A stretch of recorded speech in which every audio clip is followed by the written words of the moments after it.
In 1949, a forest fire broke out in Mann Gulch, Montana. Smoke jumpers were parachuted in a team of 15 headed by a foreman named Wag Dodge. The fire exploded. It was moving over 600 feet a minute, faster than most people can ever run, and so 15 firefighters were trapped. Wag Dodge had an idea. He knew that they would lose the race back to the top of the ridge, so he suddenly stopped, he lit a match, and he lit a fire at his own feet. And the fire spread around him. I imagine the other smoke jumpers thought the guy was crazy, but his idea was this: if I burn the fuel around me, then when the fire comes and overtakes me, I'm safe. I'll be in what came to be known as an escape fire. He tried to get the other smoke jumpers to join him, and nobody did. The fire overtook the crew, killing 13 men and burning 3,200 acres. Wag Dodge survived, nearly unharmed, in his escape fire. It's just tragic to think of the answer being there, but just in the moment, not able to see it. That's how embedded people get in the status quo. They can't recognize an invention when it's among them, and they can't give up their old habits. We're in Mann Gulch. Healthcare, it's headed for really, really bad trouble. The answer's among us. Can we please stop and think and make sense of the situation and get our way out of it?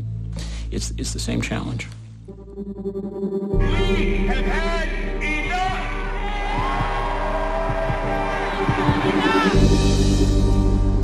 What do we want? Healthcare! When do we want it? Now!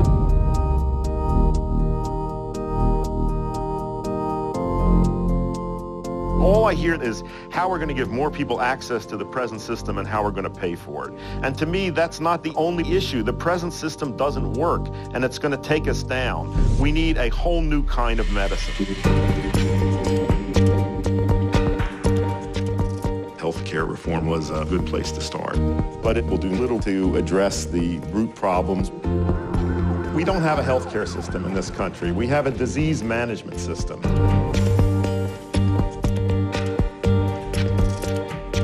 People often think it has to be a new drug or a new laser or something really high-tech and expensive to be powerful. And they have a hard time believing that these simple choices that we make in our lives each day can make such a powerful difference. We're in the grip of a very big industry, and it doesn't want to stop making money. At the executive level, what's most important is meeting Wall Street's expectations. And they have to. These for-profit companies, by law, have to serve shareholders. You almost forget that what you're doing is providing health care. The healthcare system is unsustainable. We're spending almost twice as much in America as any other country on earth. We're really mortgaging the future. Not just the health of healthcare, we're talking about the health of the nation.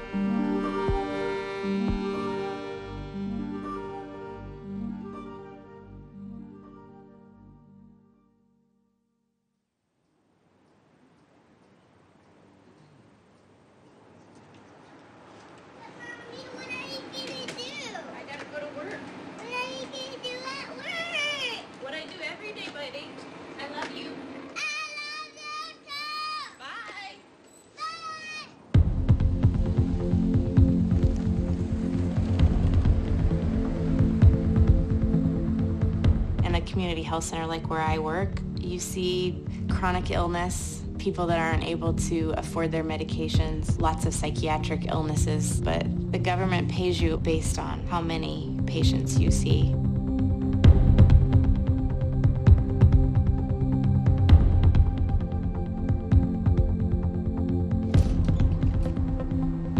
I think we have about 25 patients for today for Dr. Martin. I think 5 or 6 of them are on the waiting list.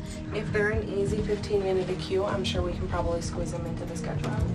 Hello, Mr. Fields. Yo soy Doctora Martin. Mucho gusto. Listen to you.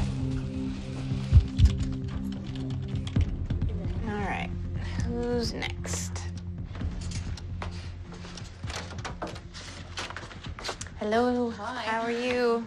Well, first of all, my son's in the Air Force, and he's going to be 21 on Sunday. And he's not here? Where's he at? Germany? Yeah. And you're missing him. I am. And I moved out from my boyfriend in December, and I work 6 days a week, 5:30 to 7:30, and I'm tired. Whoa. Yeah. So it sounds like you're feeling really overwhelmed right now. Sorry. So don't be sorry. Did you have anything in mind when you came in here today? I was on Celexa for a while, and that seemed to help. So you were thinking about medication? If you can think of anything else. I'm a little bit wishy-washy on the medication because medication is not the problem. It's not. Yeah. The problem in your life is that you've got too many things going on and you're overtired. Instead of basing things on outcomes, on how good of a job we're doing, the government sets the reimbursement completely on the number of patients that we see. It doesn't matter how complicated they are, how much time that we spend on them, it's just a number, 1, 2, 3, 4, 5. You have to play this game with what does this patient need and how much time am I willing to spend with them, because the administration is telling you, you need to see more patients. We're in the red. And if you try and buck the system, someone says, what can we do to get your productivity up? I'm not interested in getting my productivity up. I'm interested in helping patients. In the era of for-profit medicine, the time allowed for patient visits has shrunk to a point where you've got 7 minutes with a patient. Can you feel this? Just Barely? Okay. Losing the sensation in your feet is part of the progression of diabetes, okay? It could get worse. People talk about 2-minute doctors. Literally 30 patients an hour. Things could move in that direction here. And this is not the choice of the doctor. As a primary care physician, we're supposed to be the people that are making sure the patients don't get sick and that they have everything that they need to maintain health. But you end up being this revolving door. People come in and you try and fix one thing and they come back for the same thing over and over and over. You just never get to the bottom of what's causing all of these problems that they're having. Michelle, tell me what happened. I just tried to cut my arm open. What were you trying to do? I just wanted to just end it, man. I'm tired of it. I'm so tired of it. Are you taking your medication? Yeah. A great deal of what's done in conventional medicine is to put Band-Aids on things or to suppress symptoms. Have you cut yourself before? When I was a kid, You used to cut? Is Lexapro the only thing you're on right now? This is a problem with a lot of our suppressive treatments. They may keep the disease process going and they may strengthen it over time. It's much better to try to work at a deeper level. I'm gonna make a phone call and try and get some wheels in motion so that we can get you the help that you need, okay? Okay, so we need the crisis counselor then. Yes, this is Dr. Martin over at La Clinica. I need to speak with the crisis worker. There's no crisis worker at lunchtime? No, that's it. I have an acutely suicidal patient in my office that I need help with.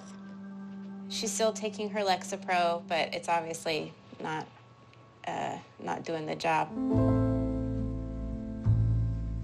Where I'm at right now, patients that are in desperate need of care. And the way that the system is set up, you can't be affected. I became a doctor because I care about patients, and working here, I can't help them. To feel that way when you come home is demoralizing.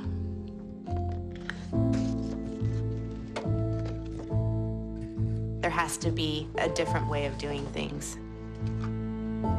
So I decided to leave.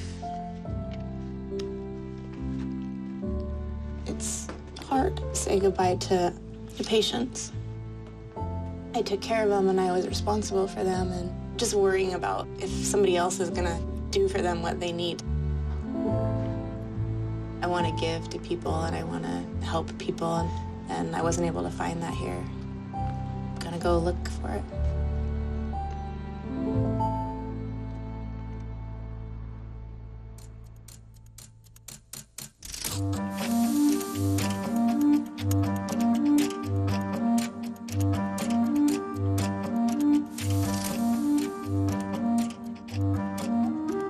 The history of how the American healthcare system grew is not one of order, it's one of sort of haphazard chaos.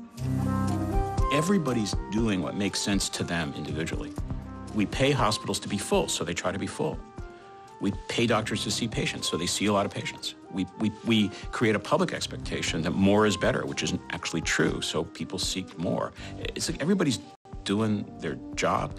We just designed the jobs wrong. Physicians are well-intentioned. Even when bad things happen, it's not because people have bad intentions.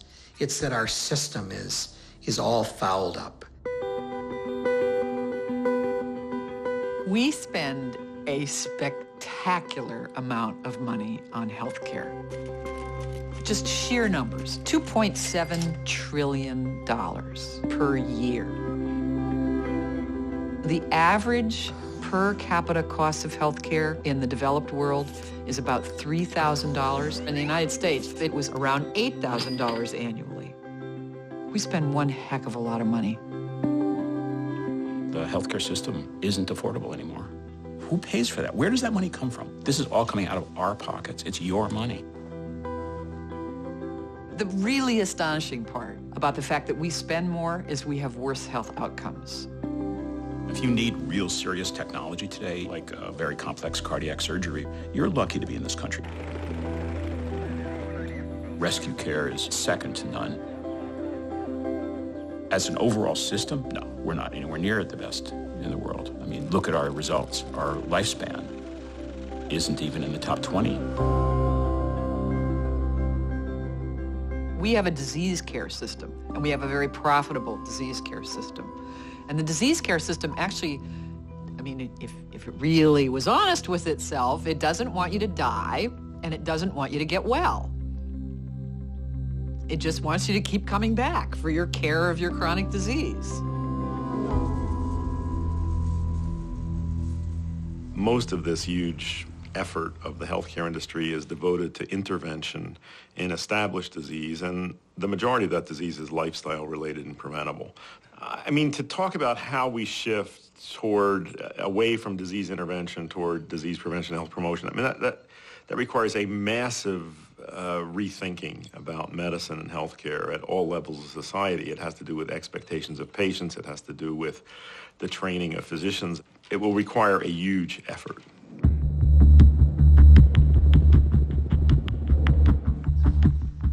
There is this tremendous innate healing capacity that we all have. When I sit with a person who's sick, always at the back of my mind is the question, what is blocking healing here? What is preventing it? What can I do from outside that can facilitate that process? That perspective is missing from the training of our health professionals. What's wrong with medical education is that it simply doesn't address whole subject areas that are absolutely essential to understanding human beings, health, illness, and treatment. I mean, an obvious one is nutrition, which is almost omitted from medical education. So in 1994, I started a fellowship for people who had completed medical school to retrain physicians.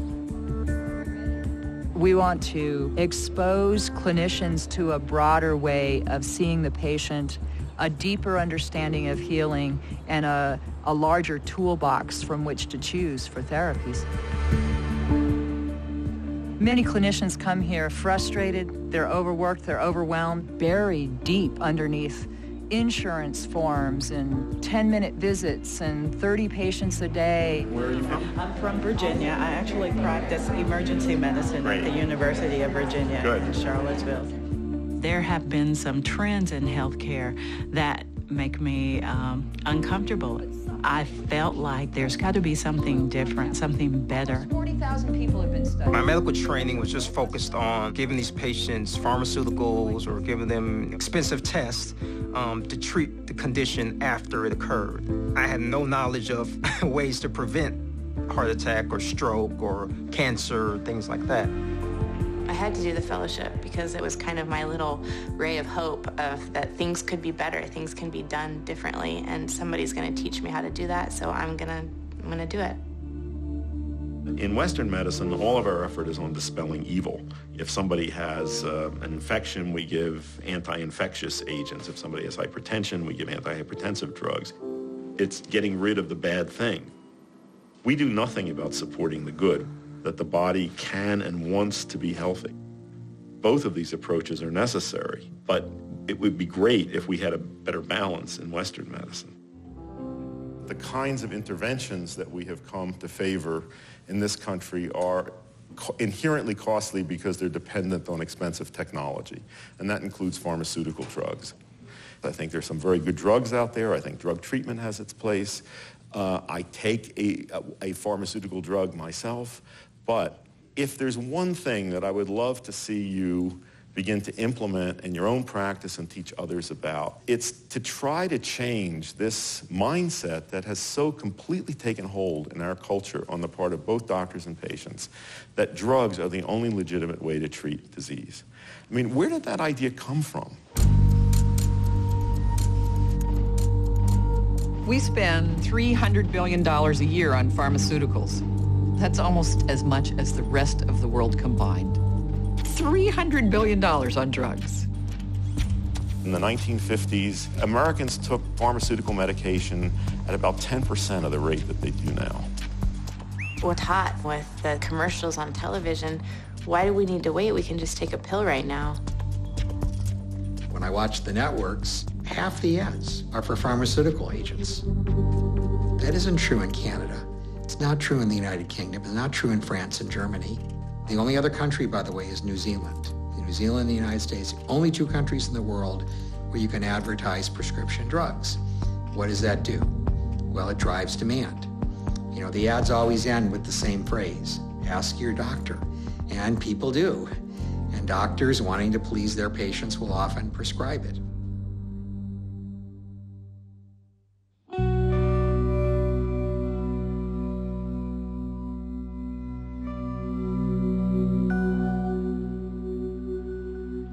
Over-medicating is a huge problem in society, and the military is no exception. This is a national problem for us. You know, we're seeing the military just being a microcosm, I think, of the problems society's having. Soldiers' use of prescription drugs has tripled in the past 5 years. The Army says this is all linked to the rising number of soldier suicides. In fact, more soldiers died last year from non-combat injuries than during war. I could see why there's a link between opiates, dependency, misuse, and suicide. I was taking 64 pills a day of combinations of Roxicet and OxyContin. There's a contradiction in what we do. You as caregivers are told, you've got to keep me pain-free. You're going to do that. And we have to be mindful to those points in time where you can intervene and say, enough's enough. We have to find the right mix of treatments for the guys. And the answers are not in a sack of pills. If it happened to me, it happens to a whole lot more people that are almost invisible to the system.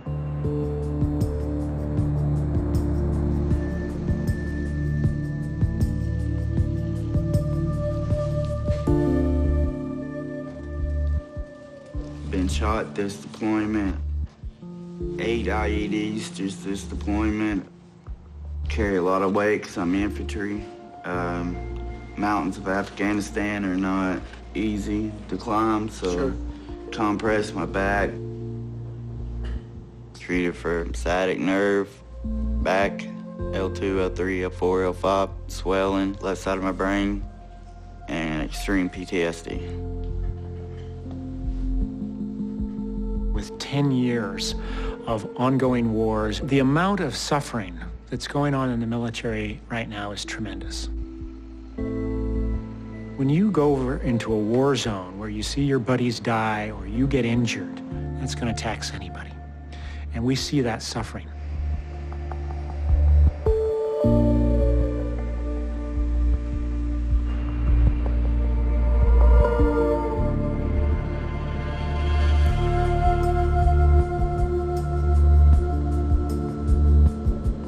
During the aerovacs of wounded soldiers, the approach to pain that currently exists is to get medications.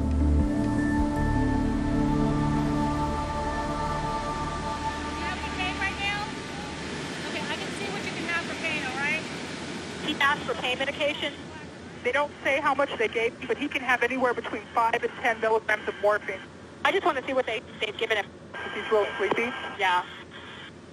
It's very hard for us as nurses to treat for pain because there's no thermometer that we can stick in and say, oh, it's 7 out of 10 pain. We have to basically treat the patient for whatever they state. And a lot of times patients become so drowsy that they're not aware of how much they're taking. Okay. So uncomfortable. And I need a pee again. Need to get him a pee?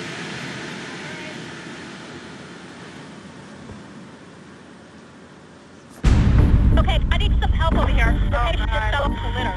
What? Did he try to get up without anybody knowing? No, he's trying to get him up. He just rolled himself out.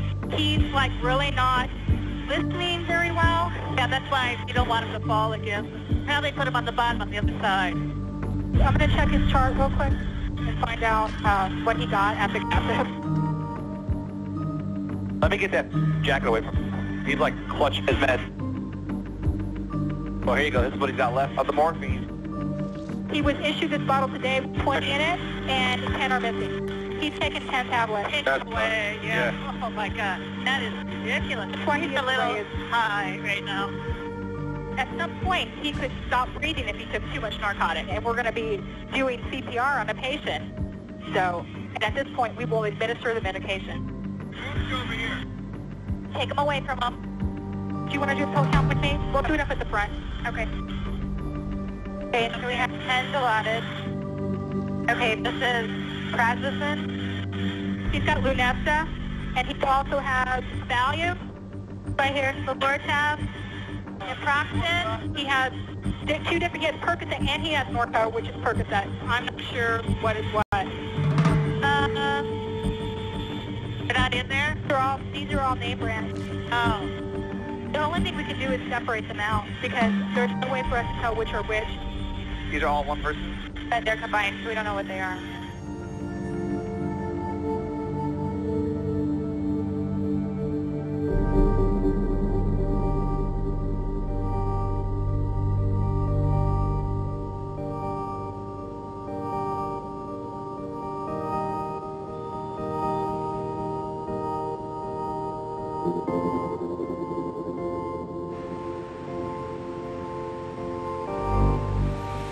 Where are you coming from?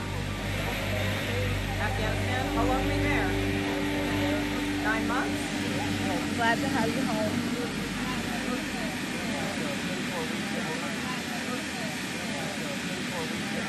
You want to tell me about some of those that you lost? The platoon of 23. Came off the mountain. Off the mountain with only 8. You've seen a lot.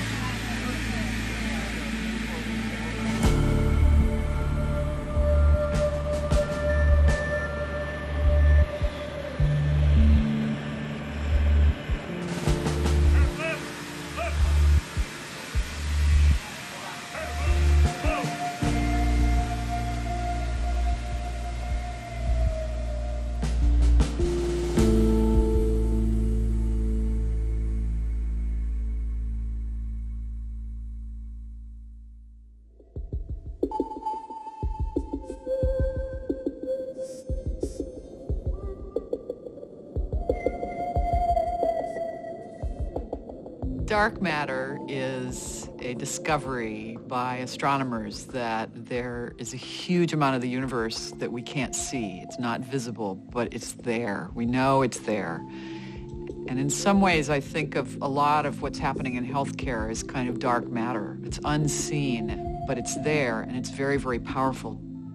We tend to see just the light of healthcare. We see the goodness of healthcare, the potential for helping. When I was at U.S. News and World Report, I wrote cover stories about how great the newest and greatest treatment and pill and procedure was. But in fact, the more I looked, the more I found that there's all this stuff in medicine that we don't think about that is actually harmful.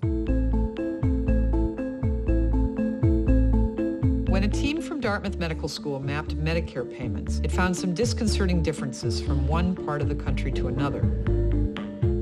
For example, in 2007, the average Medicare recipient in Miami tallied more than $15,000 in healthcare bills, whereas a recipient in Minneapolis only cost the government about half that amount. And it wasn't because procedures were more expensive in Miami than in Minneapolis.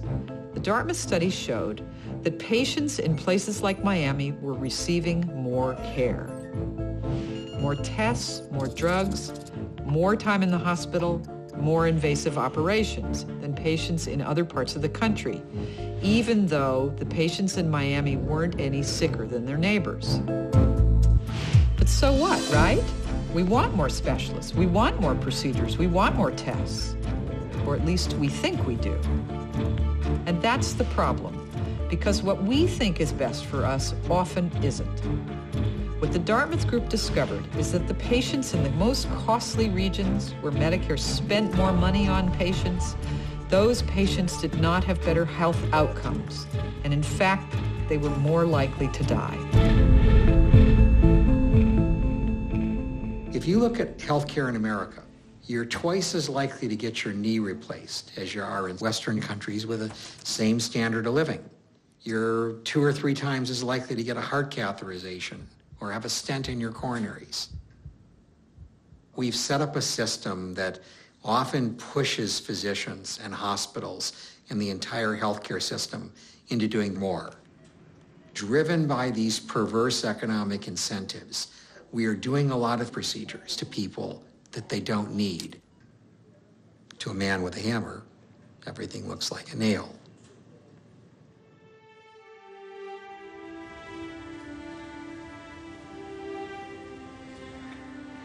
Ready? Now you want to get the scissors? Yeah. I started getting sick in my 30s. I started having really, really bad chest pain. Here we go, a flower for you. Oh, it's so beautiful. I just had been ignoring it because I thought, you know, I'm only 34 years old. I can't be having heart problems. But one evening, I sat straight up in bed with the worst chest pain. So I went into the hospital, and they told me I'd had a heart attack. I was 35 at the time and was scheduled for open heart surgery. And I thought, once I get this, I won't have the blockages anymore. You know, they'll actually fix it. Little did I know that it was followed by years of the same thing over and over and over again. A heart cath, get another stent. Heart cath, get another stent. Until my doctor said to me, I don't know what else to do for you. There's nothing else I can do. Contrary to what most people believe, getting a stent in your coronary, if you have stable chest pain, will likely relieve your pain, but it will not help you live longer, and it will not protect you from having a heart attack. It only reduces symptoms. And the problem is that some of those procedures will lead to bad outcomes. I started doing research about where in the United States do I have to go to get the best heart care. And ironically, it was only 2 hours away at the Cleveland Clinic. How are you? I am great. Look at the thinness. I know, you look really I have good. lost, You since look last really year, I've good. lost 21 pounds. Oh my God. Yvonne came to see me when she was sort of at her wit's end. She had had bypass surgery at an early age, 27 cardiac catheterizations, and well over 7 stents. Deep breath. This is just an unbelievable amount of stents and cardiac caths. I'm sorry, it's gonna get pretty tight, huh? Oh, sorry. I can't tell you how shocked we were when we saw her the first time. Because here was a young woman whose diabetes was not well controlled, her cholesterol was never well controlled, and her high blood pressure was never well controlled. Breathe normally for me. If someone had talked to her, I think someone had really teased out her chest pain and her shortness of breath, I think many of her cardiac catheterization and stents would not have been necessary. You know, you have all these stents, and you know, these stents, once they go in, they never come out, and they're part of you. Now we're kind of dealing with the consequences. When you reward physicians for doing procedures instead of talking to patients, that's what they're going to do, is do procedures. The vast majority of doctors in this country are paid by a fee-for-service system, and that simply means that they get paid for each office visit. If they're surgeons, they get paid for each procedure. If it's a radiologist, they get paid for each CT scan that they deliver.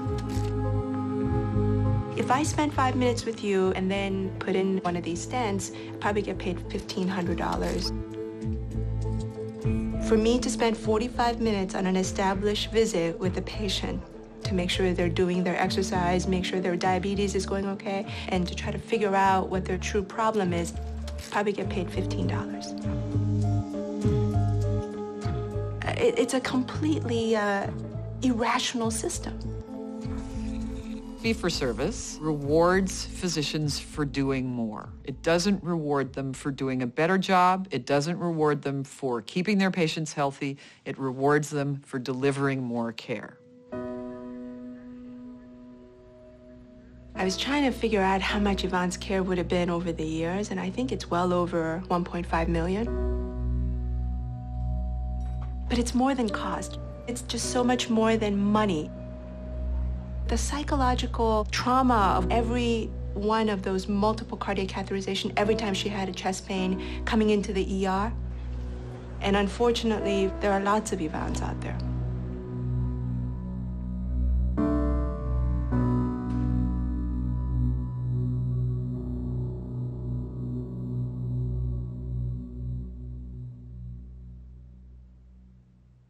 Although we've made progress technologically, you know, we know how to do things for diseases we couldn't have done before, we haven't really experienced the systemic improvement that we want, the new healthcare system that we're really after. We pay for fragments of care, a doctor visit, a hospital stay, a lab test, an ambulance trip. So because we pay for pieces, we get pieces. And so people who really need a coordinated system, they don't get that. Medicine is very siloed now. Medicine is very specialized. And this is really a big problem when you go to the hospital, because there are so many different people who lay their hands on you. And if they're not talking to each other, you can't necessarily get the right diagnosis. You can get repeated tests. You can get things happening to you that put you in harm's way because nobody's really keeping track of you as an individual patient. A recent study found that 187,000 patients die each year from harmful care in the hospital, which includes medical errors and deadly infections. Based on these numbers, this would be the third leading cause of death in the United States, just after heart disease and cancer.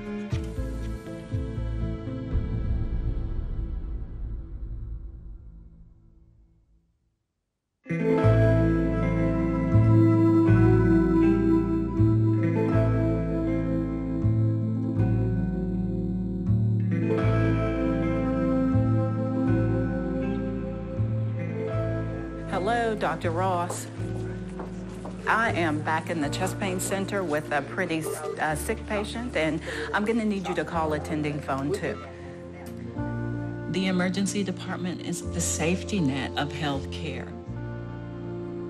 We see a lot of the chronic conditions that affect many Americans that have gone untreated for sometimes months, but sometimes years. And of course, the natural endpoint is going to be in the emergency department. Let me just take a listen to you. It would be so wonderful if their chronic health conditions could be prevented through effective primary care. There's a saying in healthcare policy that 20% of the patients account for 80% of the costs, and the majority of those costs are when they're repeatedly hospitalized. They're patients with heart failure, they're morbidly obese patients, they are often poor patients, but not always. One of the ways to think about saving money in healthcare is to focus our energies on that 20% of patients and think about treating those people in a more effective way. I just want to review this pain. It's here, right in the center of your chest, okay? And is it still traveling into your neck? It's traveling down my arm, my neck, and my head and ears buzzing and ringing at the same time. What was it, Mr. Litton, that finally made you say, okay, that's it, I'm going to the emergency department now? Well, see, I've been to the emergency department a few times before, and the last time I was having chest pains, not like this, it's a lot worse. They sent me home with them. How long ago was that? That was, what, a month and a half ago? When I had my first heart attack, I did the cardiac catheterization, put the thing up there, and then put a stent in my heart because I had a clogged artery. And that worked for a while. I mean, a couple of weeks, I felt like I was okay. And then all of a sudden, I started getting chest pains again. So here I am going in and out of hospitals, finding out what's going on. Do you have any eating habits that you think might be? I eat the regular food and stuff. What's regular food? Eggs, sausage, grits, bacon. Well, what do you think about your diet? Yeah. What do you think about that? I'd do it if I had to, but If you had to? Well, you have a stent in your heart, right? Yeah. All right, and you've had heart attacks, and you're here today with chest pain. Yeah. When do you think it would be good to try it? Once I found out what's really wrong with me. We've become a culture where you drive up, you get what you want, you get it fast, you get it right away, and you drive off. And that being applied to healthcare just doesn't work. Most diseases don't happen overnight. Sometimes they're related to lifestyle habits. Sometimes it's related to what the individuals actually have access to.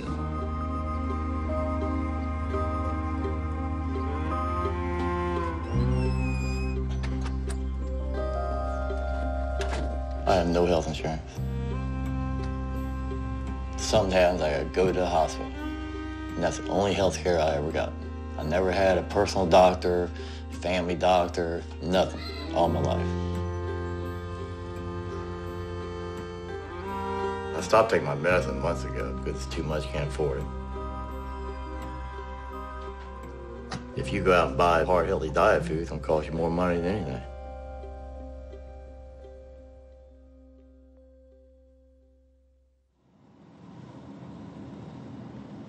Hippocrates said, let food be your medicine and medicine be your food.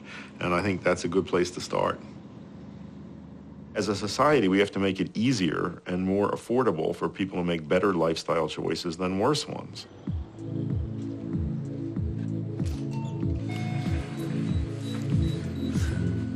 There's the bright blue slush. This is responsible for insulin resistance and metabolic syndrome and obesity, and the artificial colors are not good for you. This is a major reason why we see kids getting fat in this country. Let's see what we got here. One of the great contributions of America to world cuisine, fake bread.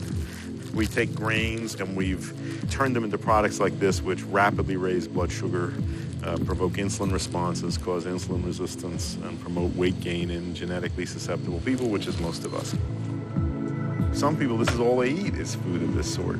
It's not whole food as nature produces it. It's completely changed food. And, and our grandparents did not eat stuff like this. We have made all of this unhealthy food the cheapest and most available food. People eat what's cheap and what's available. McDonald's put salads on the menu, but it turns out the salad is $6, the burger is 99 cents, and if you're on a fixed income, what are you going to do for your family? These calories are cheap only when you buy them. But if you look at the overall cost to society of these cheap calories that are so junky, they're really the most expensive. It's scary how fast obesity is spreading in our country. Obesity leads to heart disease and strokes and diabetes. If trends continue through 2020, up to 1/5 of healthcare spending, or almost $1 trillion annually, will be devoted to treating the consequences of obesity.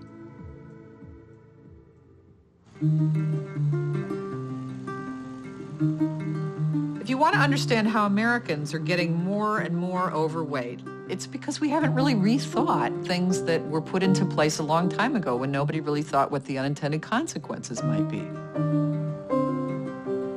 The Department of Agriculture subsidizes all the wrong foods. We subsidize corn, we subsidize sugar, we subsidize wheat. We don't subsidize carrots, we don't subsidize celery, and we don't subsidize apples. You can lay it at the feet of a guy named Rusty Butts. He was the Secretary of Agriculture during the Nixon administration. He was the one who thought that we should subsidize commodities because it would allow us to sell these commodities on international markets. And we've made one heck of a lot of money. The other reason we subsidize certain things is because they have very powerful lobbies. The money that's involved ends up being funneled towards Congress, and Congress doesn't want to fix it.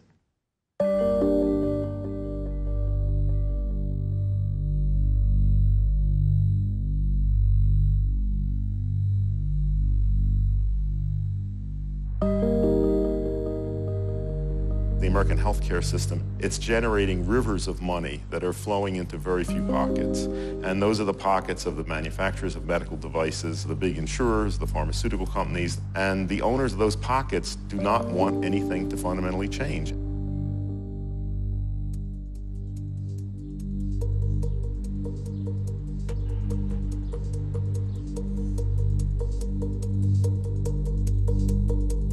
I don't recall any time telling a lie, but I know that there were many times that I didn't disclose full information. I was the company's chief spokesman. I was head of corporate communications, which means I was the top public relations officer for the company. When you're in the inner circle of a health insurance company, what's most important is meeting Wall Street's expectations. And they have to. These for-profit companies, by law, have to serve shareholders. People go in and out of health plans. They may be a member of a health plan for a year and maybe no longer. You don't necessarily make a lot of investments in preventive care for someone who's not going to be a part of your health plan for a long period of time. It just doesn't work out financially. The only way that you can continue to make the profits that you are expected to make is to charge more for the policies. Insurance companies have always been able to regulate the rates they charge. They can pretty much get away with increasing the rates as much as they want to.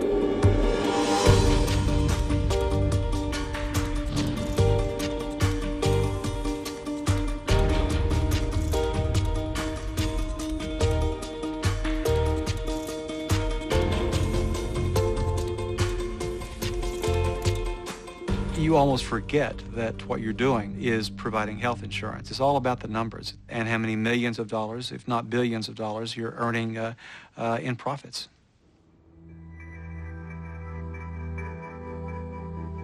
In the summer of 2007, I read about a healthcare expedition that was being held by Remote Area Medical, a few miles from where I grew up. I decided out of curiosity to go check this out. All these folks have driven from 400 and 500 miles away, waiting to get care that was being provided to them free.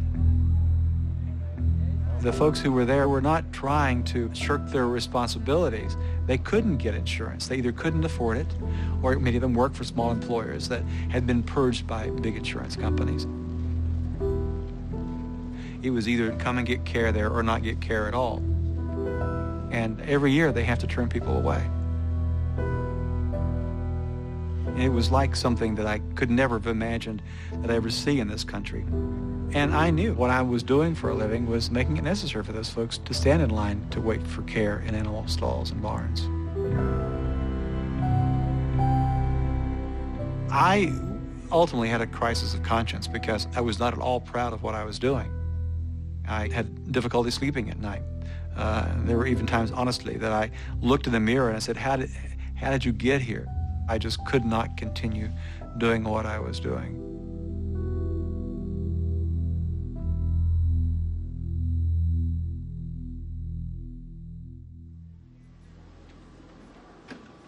Good morning. Our forefathers in medicine were really about patience. It was about a passion for healing. When medicine became a business, we lost our moral compass, and I think we've gotten into a great deal of trouble because of that. Since I have type 2 diabetes, I try to do what my doctor says. Managing type 2 diabetes can be hard. Adding Avandia can help. There was a drug on the market, Avandia. It got fast-tracked by the FDA, got approved very quickly. It was massively marketed, and by 2006, this drug became the largest selling diabetes drug in the world. We're talking about a $3 or $4 billion a year drug. I got my blood sugar under control. You really did. Could adding Avandia help you? I was doing a Google search, and what I found was a website in the United Kingdom where the clinical trials done with Avandia were actually partially disclosed. And what I saw actually made me physically ill. As I looked at trial after trial, there were more heart attacks in the Avandia group. It was so consistent. You didn't have to be a statistician, or in the words of my old friend Bob Dylan, you don't have to be a weatherman to know which way the wind blows. There was obviously a problem. About a 30% increase in the risk of heart attack and related complications. And the company did nothing. They told no one. They did not tell physicians. They did not tell the FDA. And they did not tell patients. Cleveland Clinic cardiologist Dr. Stephen Nissen decided to do his own review. Now, the leading cause of death in diabetes is heart disease. 70% of all the deaths in diabetes are due to heart disease. Having a diabetes drug that increases the risk of heart attack by nearly 1/3 is a public health catastrophe. And the company didn't tell anybody. A Senate investigation accuses the Food and Drug Administration of ignoring research. Finally, the FDA put severe restrictions on the drug. You do have, a lot of money at stake here. GlaxoSmithKline worked very hard to keep these numbers from the public. An FDA advisory committee started hearing evidence on whether Avandia is so unsafe it should be pulled off the market altogether. There's litigation involved, and companies set aside $6 billion to settle lawsuits. The documents are coming out in these court suits. It looks worse and worse. The independent safety officials at the FDA estimate somewhere between 50 and 200,000 deaths or heart attacks due to the drug. We're not talking about a handful of people here. This drug was the #1 selling diabetes drug in the world in 2006. It's just a terrible tragedy for patients.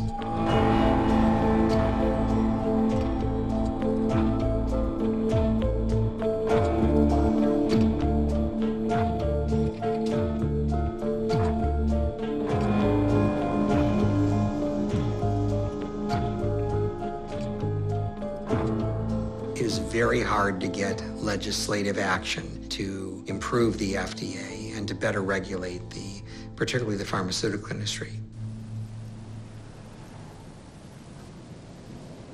There's the assumption that people who run government are elected officials or members of Congress, but it's not true in many cases.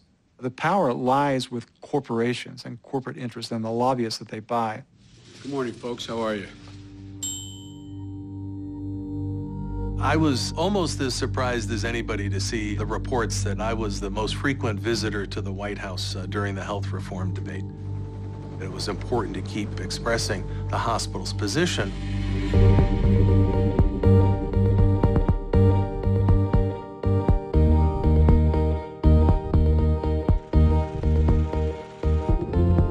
It's an expensive world to live in terms of getting your voice heard in D.C. But that's the whole function of advocacy. How powerful are lobbyists in the healthcare system? Infinitely. What gives lobbyists power is the amount of money they have for campaign contributions. We've actually been trying to reform a healthcare system for 100 years. It goes back to Teddy Roosevelt. But these companies will do whatever it takes to make sure there are no new laws or regulations that will hinder their profits. I was a part of efforts going back to the Clinton administration to make sure that there was no Patients' Bill of Rights passed, because it would have expanded patients' ability to sue their insurance company or their employer if they had been denied needed coverage. So we created a front group called the Health Benefits Coalition. I'd like to welcome you to the first press conference of the Health Benefits Coalition. Corporations are very careful to choose names for these organizations to make people think that they really are grassroots organizations when they're really nothing of the kind.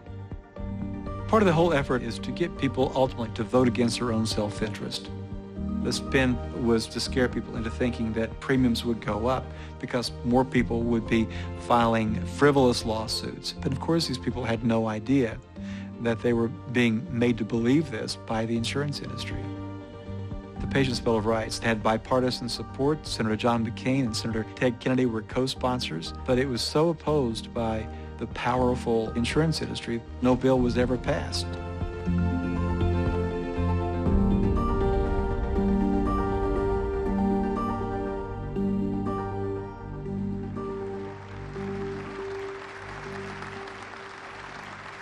The healthcare reform bill that was enacted achieved two of the insurance industry's major objectives. It includes the mandate, the requirement that we all have to buy their coverage. That was job number one for them. Job number two was to make sure that there was not a public option. They didn't want to have a new competitor. They had to live with some of the new consumer protections in the bill. It does make it illegal for companies to just cancel someone's policy because of a pre-existing condition. What the insurance industry's objective is to try to weaken those consumer protections over time and to try to influence how the law is being implemented. Because of the money that's involved, getting people to do the right thing for the American people has become extremely difficult.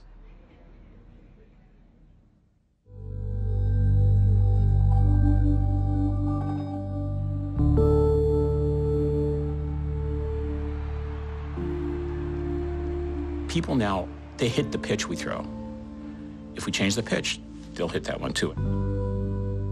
Between the healthcare we have and the healthcare we could have lies not just a gap, but a chasm. That's how big the difference is between what we could be doing and what we are doing. I think we have to recognize as a country we could have a care system that we can sustain for the long haul, and it'll be far better performing than what we have now if we get together and work on it. I don't blame anybody. They're just doing what makes sense, and we have to change what makes sense.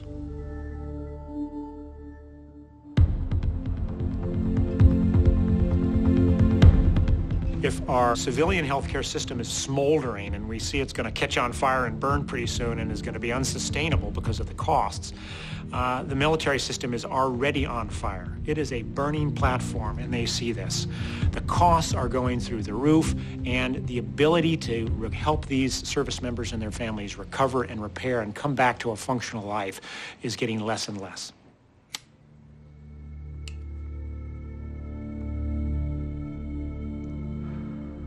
I was in the worst place in Afghanistan.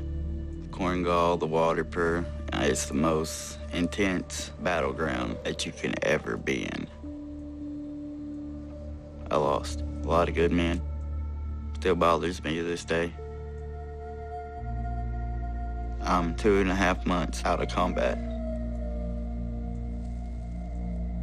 My very best friend from war, he was on narcotics. He overdosed, respiratory shutdown. I lost him. And from that point on, I realized that I don't want to be on this. I don't want to go down the same path.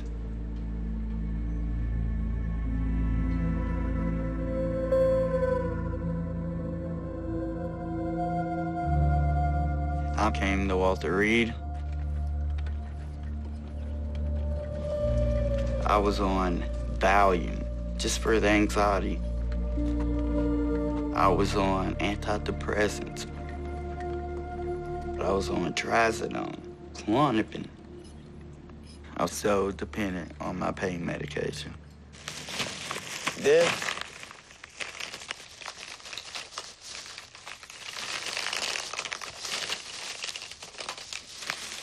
medications I was on.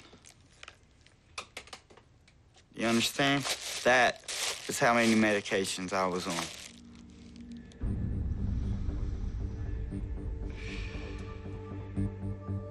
When you're injured, they feed you, feed you, feed you, feed you. All this stuff. It's addictive. It is so addictive. I'd rather be shot again than go through withdrawals of coming off that medicine. No soldier should have to go through this.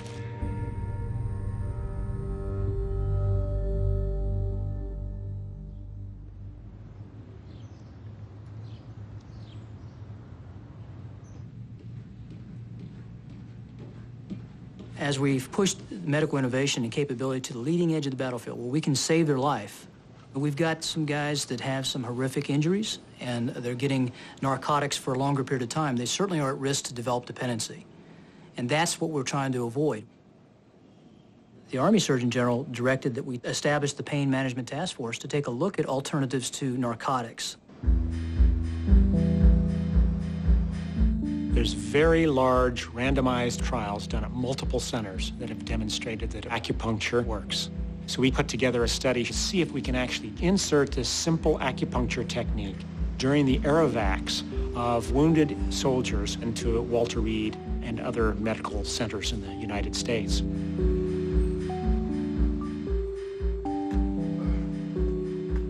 The question was, can we relieve their pain and reduce the amount of medications that they're on so by the time they get back, they're not snowed under on multiple medications? Guten Abend, welcome to Germany, and welcome home. I know you're heading home and you're excited. What at first seems like strange bedfellows, healing-oriented mind-body practices and sort of the hardcore military, actually is an opportunity that they jumped at because of the pragmatic need in nature that the wars have driven them to respond to. There's very, very small chance that they have an infection or any of those kind of problems. I am very skeptical about it. This idea that putting some little stick pins in your ear is going to cure pain on a 9-hour flight. It wears on your lower back, wearing, a 40-pound vest, and it's got to the point where the pain's radiating from my back down to my hips and then down into my thighs. And that's it. That's my nightly routine.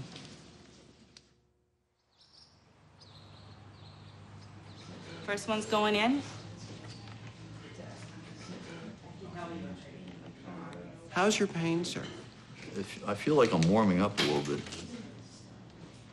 Pretty impressive, especially for it to react that quickly.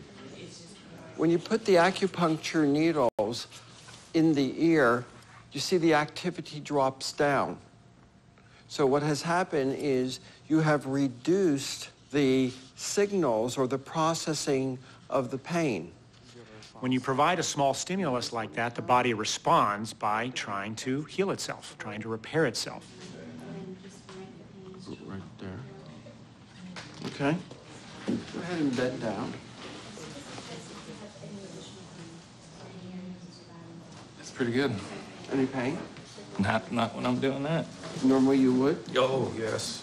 I haven't touched my toes in Well, it months. months. means we're getting the needles in the right place. Okay. I haven't even got near my toes in months, unless I do this,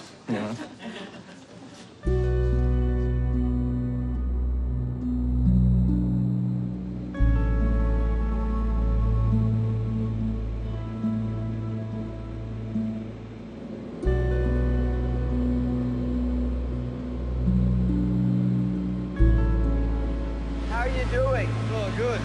Yeah, actually, I want you there when I go into surgery.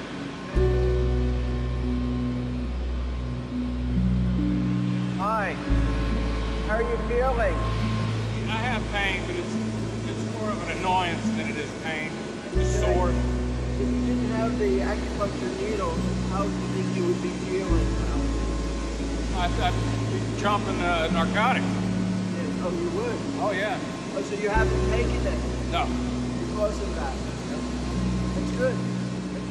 15 years ago, we did a consensus conference at the National Institutes of Health, and we asked the question, do we have good evidence to show that acupuncture is safe and effective for any condition? They said, absolutely, it's been demonstrated that acupuncture is safe and effective, especially with post-operative and injury pain. Thank you. Appreciate it. Thank you very much. 15 years later, you can't walk into your average hospital today and get acupuncture after an operation. The problem is not that it doesn't work. The problem is that we haven't figured out how to get it into the system so that we can make it widely available to the population.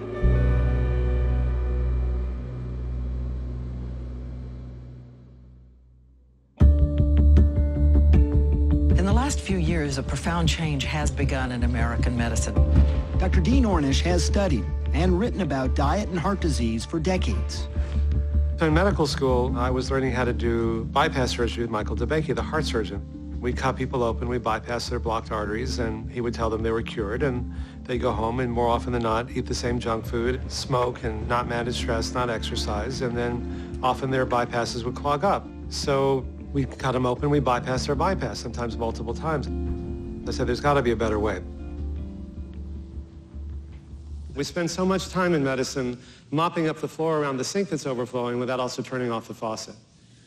If we just literally or figuratively bypass the problem with angioplasties and stents or lifetimes of drugs or other kinds of interventions, then more often than not, the same problem comes back again. But what we're finding is that if we turn off the faucet, if we treat the underlying causes, which to a large degree are not so much our genes but our lifestyle, that our bodies have a remarkable capacity to begin healing themselves. And these chronic diseases can not only be prevented but even reversed much more quickly than we had once realized.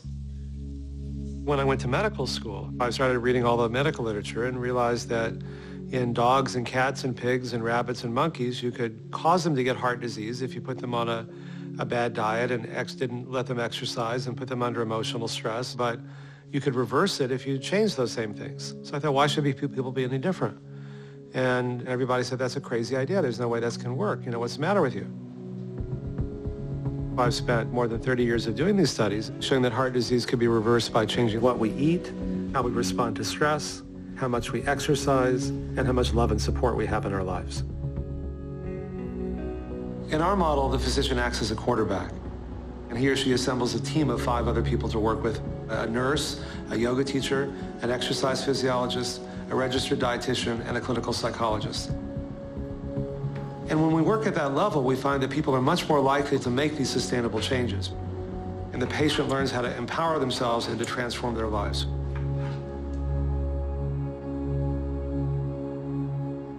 "25 years ago, I had 5 restaurants in San Francisco. It was a great life. I smoked 6 cigars a day, 10 cups of coffee, a lot of wine. It was wonderful. And I had a massive heart attack.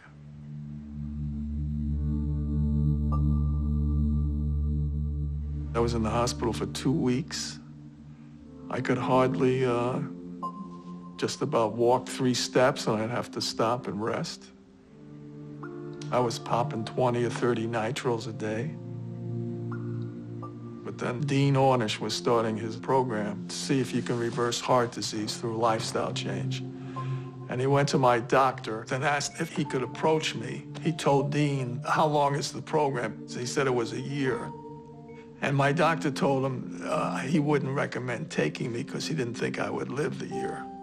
So he figured I was going to die because I was in such bad shape. And now I'm 25 years later, and I'm in pretty good shape.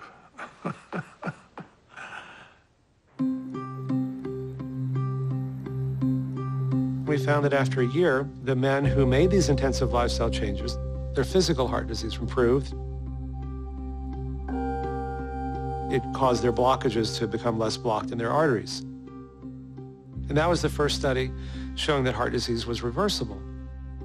But when you're doing something that has never been done before. It's not universally accepted, to say the least. It was met with a huge amount of skepticism and resistance. People say, well, you're doing this radical intervention. You know, I say, radical? Like compared to having your chest cut open? I mean, give me a break.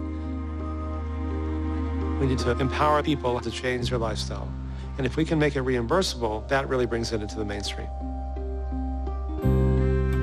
Now, as you know, heart and blood vessel diseases kill more Americans than virtually everything else combined. And it's treated with things like angioplasties and stents and bypass surgery. And yet, what does the evidence really show? Unless you're in the middle of having a heart attack, which 95% of people who get them are not, they don't prolong your life, they don't even prevent heart attacks. We have a model that works simply by making changes in diet and lifestyles. And in our studies for the last 32 years, we've used very high-tech, expensive, state-of-the-art measures to prove how powerful these very simple and low-tech and low-cost interventions can be. Now to a new study that shows diet may be a key tool in the fight against cancer.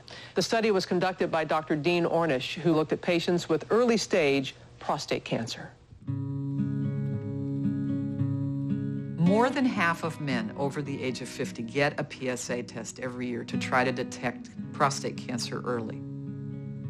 It turns out lots and lots of men who had a cancer that didn't need to be treated, but they got treated anyway, and it was causing a lot of harm. There's very little evidence that these conventional treatments make you live longer, but they cause many men to be impotent or incontinent or both. And so there's a subset of men who have diagnosed biopsy-proven prostate cancer who elect not to get treated conventionally.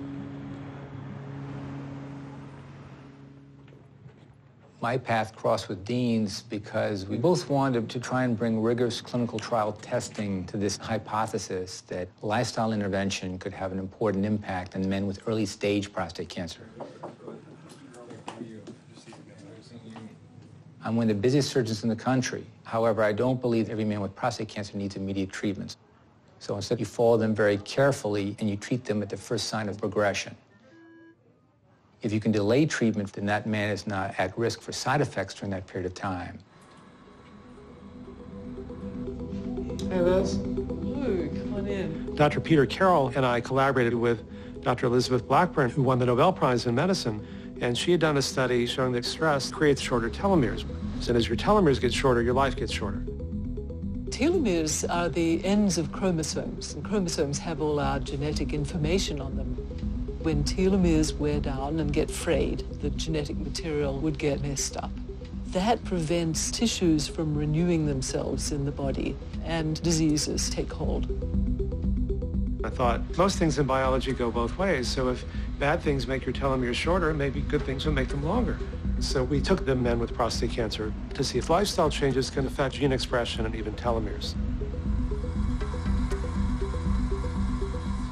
The research found that embracing a low-fat vegetarian diet, exercising half an hour a day, and taking part in daily stress-reducing activities can actually change the regulation of genes that are key players in cancer development and contribute to better overall survival. We found that the men who underwent lifestyle intervention, their PSA rates generally went down and they were less likely to require treatment. The program increased the telomere length. We even found that when you change your lifestyle, over 500 genes were changed. And in fact, turning on the genes that prevent disease, turning off the genes that promote breast cancer, prostate cancer, and colon cancer. And even drugs, even pharma, hasn't been shown to do that. This puts the language of numbers and molecular readouts to Dean Ornish or list interventions that many in the medical field, I think, feel more comfortable with.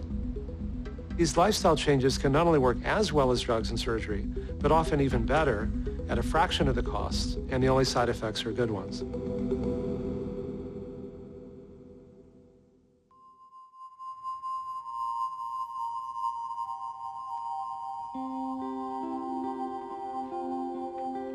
Almost 1 year into the fellowship, I joined this new practice. Hello, how are you? They promised me that I could make the practice whatever I wanted it to be. And if I don't want to see 6 patients an hour, I don't have to see 6 patients an hour. We're the only clinic in Skamania County, so it's about 20,000 people overall that we're the only providers for. Ay, lo siento. Lo siento. We're part of the community. All of us live here and work here. How are you today? Good. There's been a lot of change in me in that transition between La Clinica and here. I can act more as a guide for patients, taking the time to educate them and having them understand that there are choices that they have the power to make for themselves. If you have that desire to quit smoking, we'll get there eventually. Yeah. Okay? We just have to keep working towards that. And interestingly, patients really respond to that. Did you go to the diabetes education? What did you think about that? It was okay, kind of gave me more idea on what to eat. Okay. And all that, so. Okay. You lost 5 pounds. I quit drinking too, so. How much were you drinking before? 6 and over. A day? A day for 25 years, so. Wow. What made you decide to do that? Well, that had to be something to do with my diabetes. I'm really, really pleased. You just look different. So that's rewarding for me. I feel different. I had to do something. Guess I need to come back in a month or so.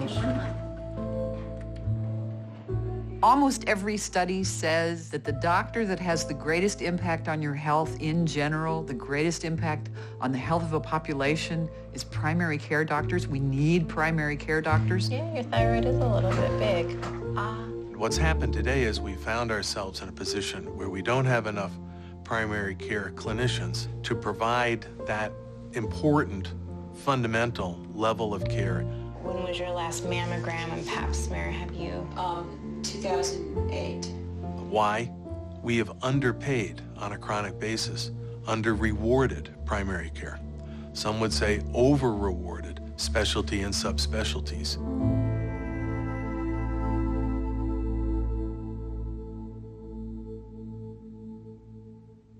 Okay, so first topic, Medicaid reimbursement. About 3 weeks ago, because of the state budget crisis, we got told with very little notice that Medicare and Medicaid reimbursement was going to be cut by about 25%. So to make up that difference in the reimbursement rates decreasing, we're changing to shorter appointments next week. We're on track for that on Tuesday. So right now, the only way we have to make up the difference is basically to see more people. Great. That's might be a little bit of a culture shift too for the patients. And if they have a relationship with you feeling truncated, that's going to be a little bit of a change and a little unfortunate. It's a financial necessity. That's the only reason we're making the change, right? I mean, but you have to have the time to educate your patients. And they don't reimburse for nutritional counseling or anything like that. But we're going to talk to them about it still, you know.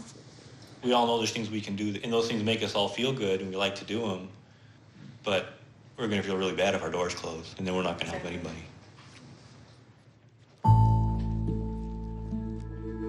Conventional wisdom is over the next 2 years, we will likely go out of business. We're fighting everything for that not to happen, but it's because there isn't the funding going into primary care. It goes into the other areas, and it's just not sustainable. Dr. Martin has a lot more time with patients right now because she's really ramping up her schedule, but she's not covering her costs, so the rest of the physicians are covering her costs right now. Because we're a physician-owned and physician-run practice, she's in charge of her own schedule.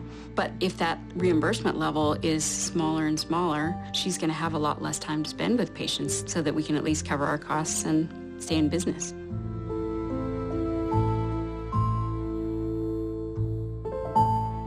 Because of the bottom line, because of the cuts that are coming through the government, if it came to the point where they couldn't pay me anymore, that would suck, but I'm not afraid because I've gotten a lot of inspiration from the fellowship, a different perspective, that there's a different way of doing things that is possible. Did you have a good day today? Yes. I would probably leave healthcare before I went back to practicing the way I practiced last year.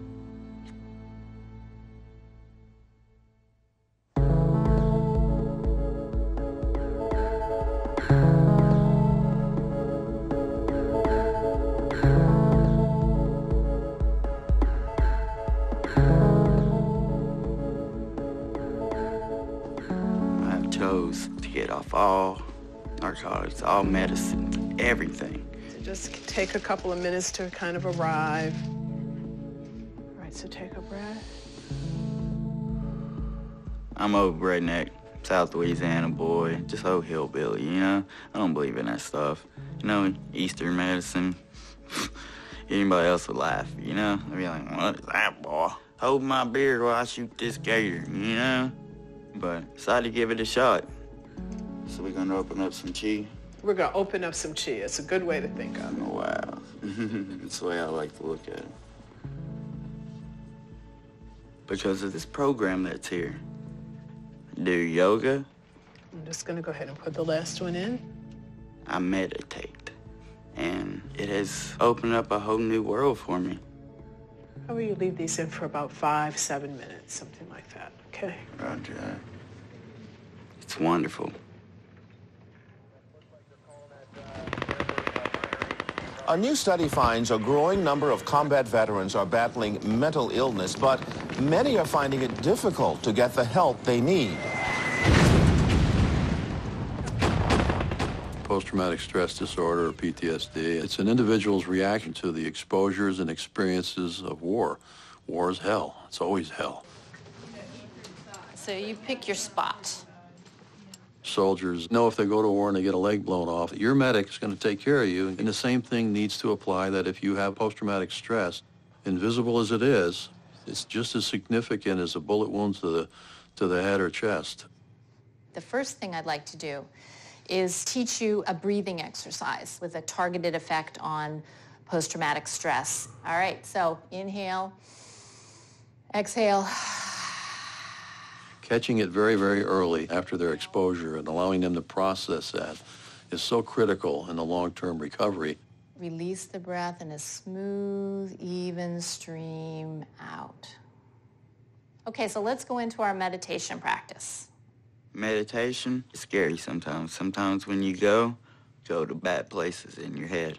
I will be at your side should anything challenging come up for you. That's a healing process because you're not bottling up. It's going to a different section in your mind to where you can start processing it. So feel yourself there in your safe place. And remember that you can return to this place at any time during the meditation. Let go of thinking, drop back in awareness, and notice how a thought may show up, seemingly out of nowhere, or an image may show up and then disappear. And feel yourself observing all these constantly changing sensations and thoughts and feelings. Recognize that you are this spacious, welcoming, open awareness.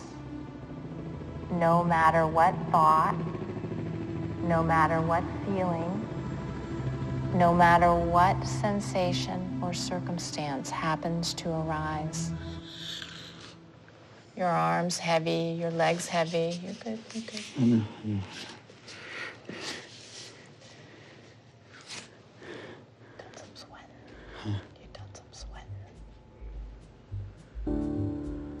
I was on Prazosin just for nightmares.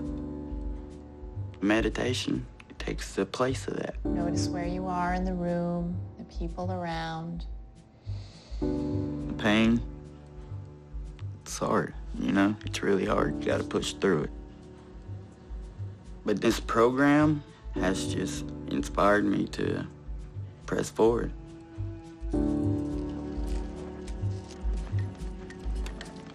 The medication depresses you. It makes you think that is all you're ever going to be in. We'll end the practice today with the completing statements. May everyone be well. May everyone be healthy. May everyone be happy.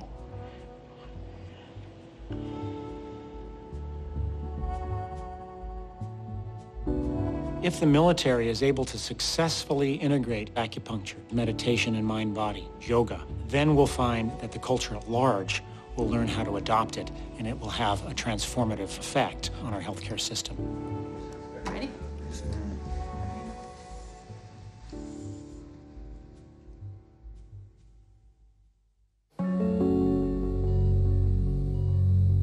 The limitations of high-tech medicine have never been clearer. At the same time that the power of these simple, low-tech, low-cost interventions is also becoming clear. We could do 1,000 studies with 1 million patients, it would always remain on the fringes. It's all about the Benjamins, as the rappers would say. It's all about the reimbursement. If we can change reimbursement, it's a game changer. We change medical practice and we change medical education. Trying to get Medicare to cover the heart disease program has been by far the hardest thing I've ever done in my entire life. Most insurance companies will follow Medicare's lead. So I realized that Medicare is the Rosetta Stone. If we get Medicare to cover it, then everyone else will cover it. And if everyone covers it, then it becomes a standard of care.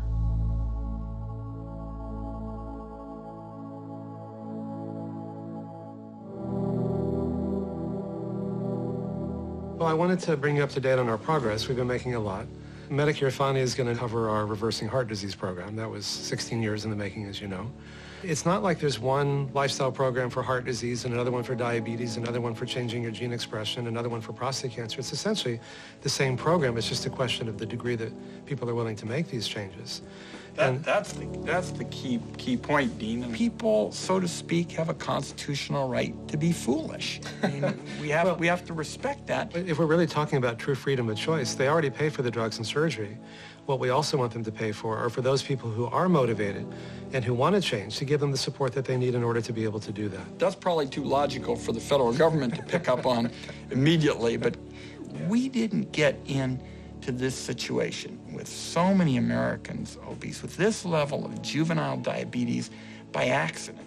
We got into it because there were a whole host of policies that led us down this path to sick care rather than the focus on prevention and wellness. Now that Medicare is going to cover the heart disease program, the next step will be type 2 diabetes. Half of Americans will be diabetic or pre-diabetic in the next 10 years. Half. If we can prevent that and even reverse it, that's how we're going to make true health care and not just sick care available at a time when the medical system is so badly broken.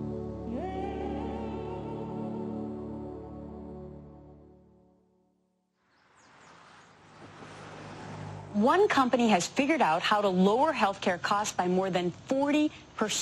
It's an idea that's received national attention. Following the example of places like Safeway. The Safeway supermarket chain looked for a way to rein in spiraling premiums and hit on what seems to be a win-win solution.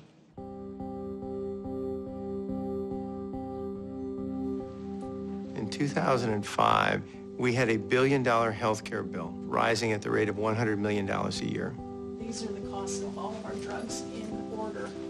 So diabetics are the #1 cost of prescriptions. You can see how many scripts in the average script. What we discovered was that 70% of healthcare costs are driven by people's behaviors. At my heaviest, I was over 200 pounds. I'd have my pizza, I'd have my comics, I'd have my DVDs, and that was the weekend. You realize one day, wow, I haven't worked out, I haven't exercised, and, you kind of get busy, and it's the last thing that you're really concerned about. I was chronically coming down with colds, and I knew that there was a history of cancer in my family, diabetes, heart disease. I was a walking dead man. Now, as a business guy, I thought if we could influence behavior of our 200,000 person workforce, we could have a material effect on healthcare costs. The easiest starting point was in a 30,000 non-union workforce. And I believe that within 4 years, all of our employees will get this kind of health care plan.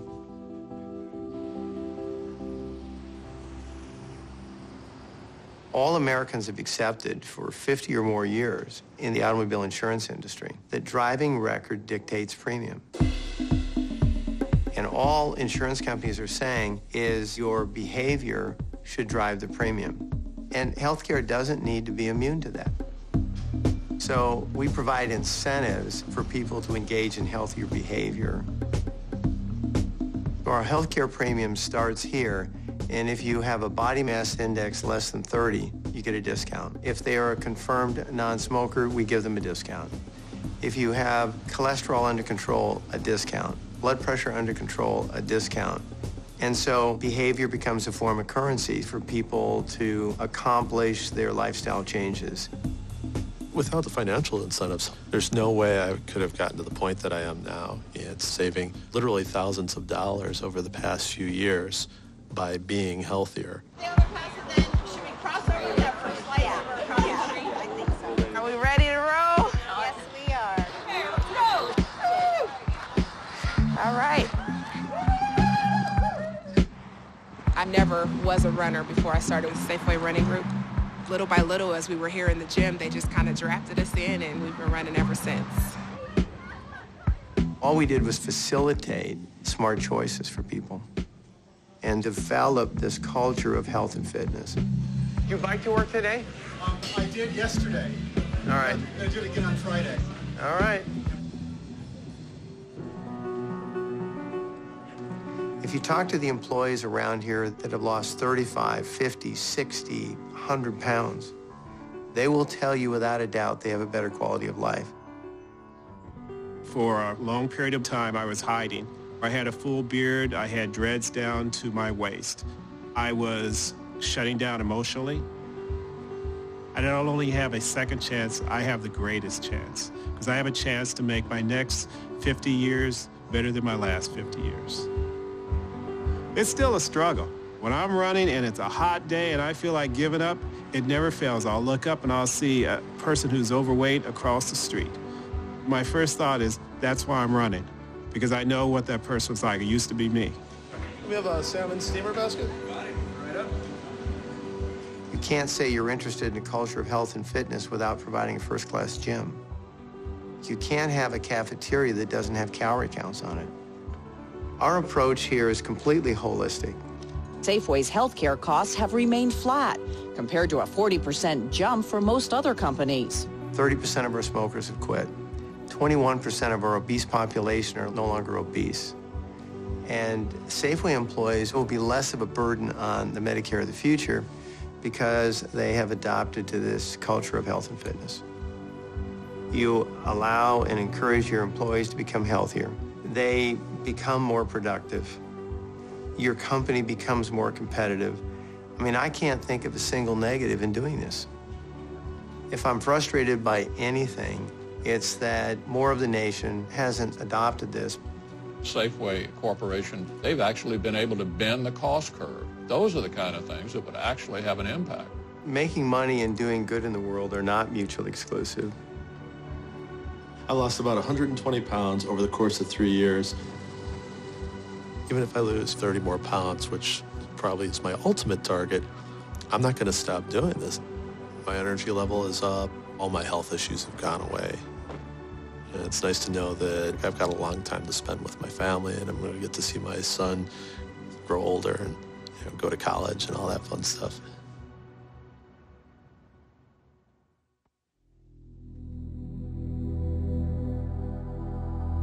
If we really can, public and private side, begin to migrate payment from paying for volume, paying for how much you do, to paying for outcomes, paying for how well you do, how well the patient does, that will change the game. People start to say, well, now the money is in health and well-being and safety and vitality, not in more.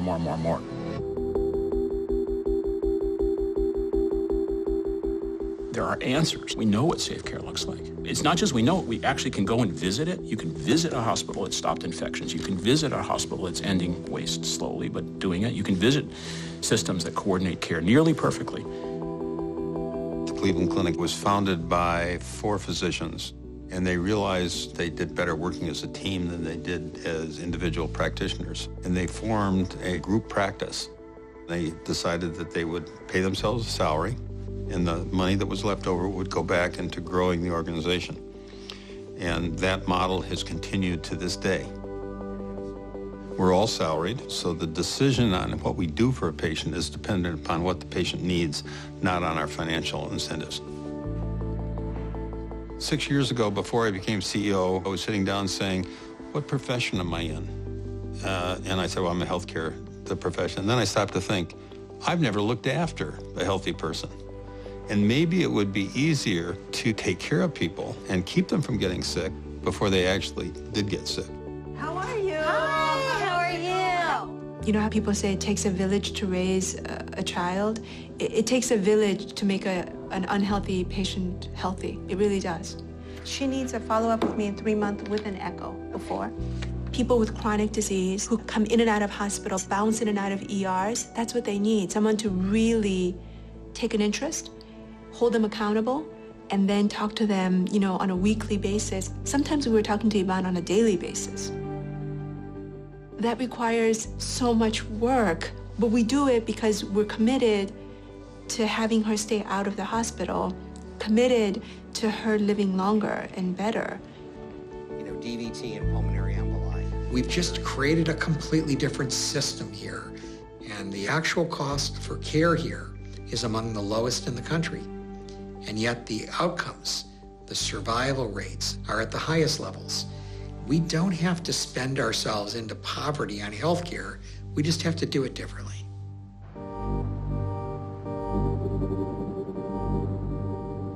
It's really easy to find articles or speeches 30 years ago in which leaders were calling for change, unsustainable costs, problems in outcomes and quality. But I think the economic imperatives are much stronger now. We're dealing with the health of the nation when we deal with waste in healthcare.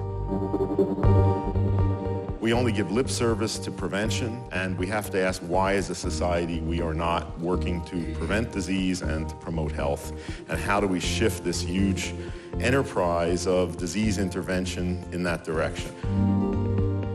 We need to change the nature of medicine, and I hope our new generation of health professionals will catalyze the social movement that's necessary, and enough people get aroused enough about the situation and see it for what it is, and then start some kind of grassroots movement to change the political balance of power. What I'm arguing for is not to make things tough on industry. It's to make things safe for patients, putting patients first. We have a motto in medicine, primum non nocere. In Latin, it means, above all, do no harm. If I think about what healthcare could be like, it would have a lot more care in it. It would be a very different system that probably would be less high-tech and more high-touch. We have a lot more power over how healthy we are than we are willing to take credit for or willing to take responsibility for. And that's part of what a really great healthcare system would do. It would empower patients. It's so frustrating to know how high the risks are and how easy the answers are.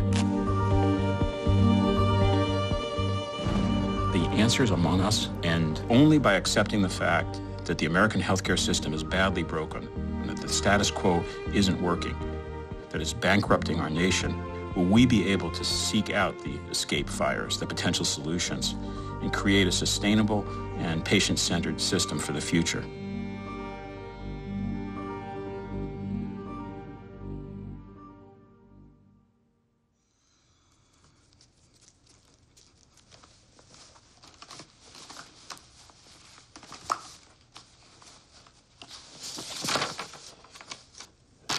The paper.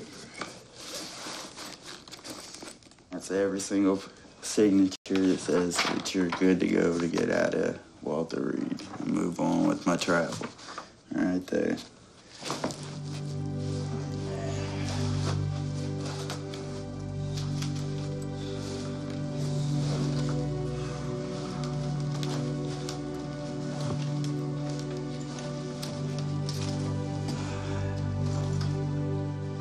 Back home of the Infantry Division, Airborne Air Assault. Can't wait to be there.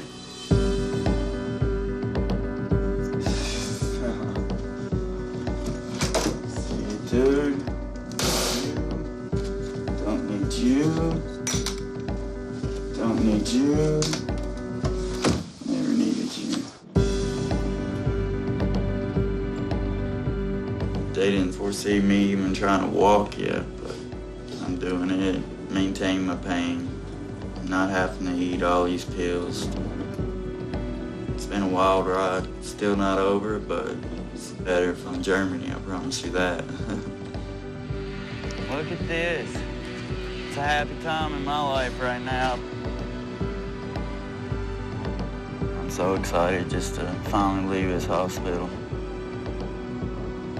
This place actually gave me the tools to put in my tool bag so I can go back and still continue my process of healing and recovery. Boy from Campbell. See you soon. On my way.